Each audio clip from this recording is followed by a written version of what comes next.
There's some massive features that everyone missed when it came to the Pico 4 Ultra and the Chinese event launch, including myself. Okay, I missed it, alright? The first one is this. Spatial ML, which I'm not 100% sure what ML is. I'm guessing it's multi-layer, but as seen in this video, it shows you a little glimpse of what you're going to be able to do. You're going to be able to put avatars on actual people in mixed reality, and even if this is at test phase, it looks pretty amazing. Like, the way this guy looks down at the computer is exactly the right angle. And then when they look at the headset wearer themselves, which I actually didn't realise this was mixed reality when it showed you it. Okay, I'm sorry, stupid, I know. But when they look at the headset, you can see that they're looking at the person. And then as they walk off, it's really clever. I also question how this works, because at the moment, obviously, the camera access is only available for developers, so the enterprise, but this part of the presentation is completely all about the Pico 4 Ultra, not the enterprise edition.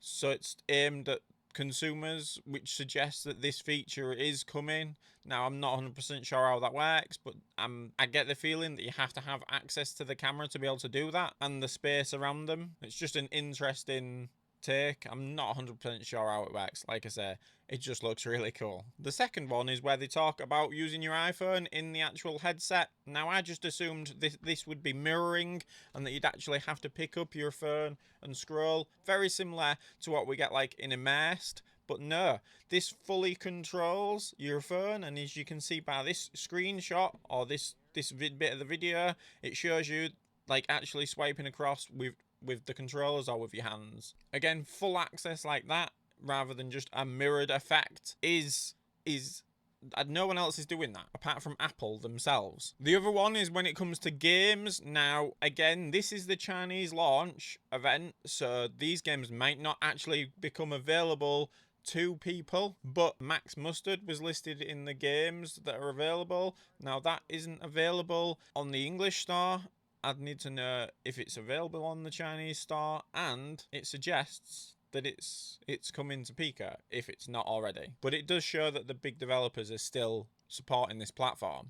They also talk about the Chinese version of, well, Game Pass, cloud gaming, and how the fact that they're going to be introducing cloud gaming that you can play, and with Wi-Fi 7 it's going to be even better than obviously what's available on the Quest 3. Now, I'm not sure whether we'll be seeing something when it comes to the English, or, you know, whatever's available in a couple of weeks, a couple of months, a couple of years, who knows.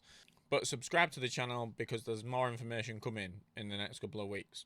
And when it comes to motion trackers, it's not just tracking the feet or the legs, it's also tracking like basically every movement of the body. You see the guy laid down, it shows you the twists, it shows you basically every little detail of how these seem to work. And it's not clear whether VR chat only works through PC, through the Kinect, but the way this is suggested, and when you go through the presentation, it shows Les Mills Dance, which is also using the trackers, which is a standalone game. Also shows All-in-One VR, which is also a standalone game, using 3 different games, which are hockey, and that's like table hockey, not the beat people to death with a stick hockey, football, or soccer if you're in America, losers, and Kung Fu all look really good. And then Tempo Club, which looks like a really good game as well. It looks more like the Dance Dance Revolution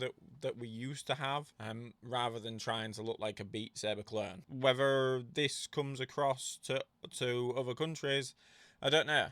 It also shows you a couple of other games that suggested to be featured with the trackers, one of which is Racket Club, and again, VR chat is in there, which suggests it's a standalone game using the trackers. But the other thing about these trackers is that doesn't seem to be talked about, you can actually use these not just on you, you can use them as an extension. So you could use them as a part of a bat or a racket, or, you know, the potential is endless. It just depends on what the developer wants from that, the way they're using the trackers. Another thing that I haven't really seen people talking about is the AI environments feature. So you can basically generate whatever type of environment you want by just putting in text prompts. It kind of has an endless possibility to it. So that'll be really, along with this cloud gaming streaming that they're going to be offering, you are going to be able to play like mobile games as well as, you know, virtual reality games. And it shows in the 360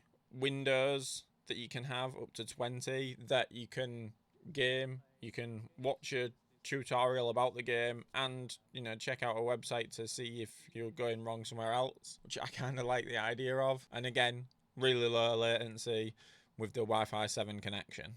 But the big one, again, I started with and I'm going to end with is this spatial ML, which just looks so good. Let me know in the comments if I've missed anything, and again, subscribe to the channel because I need the ego boost. Thanks for watching, guys. Catch you in the next one. Goodbye.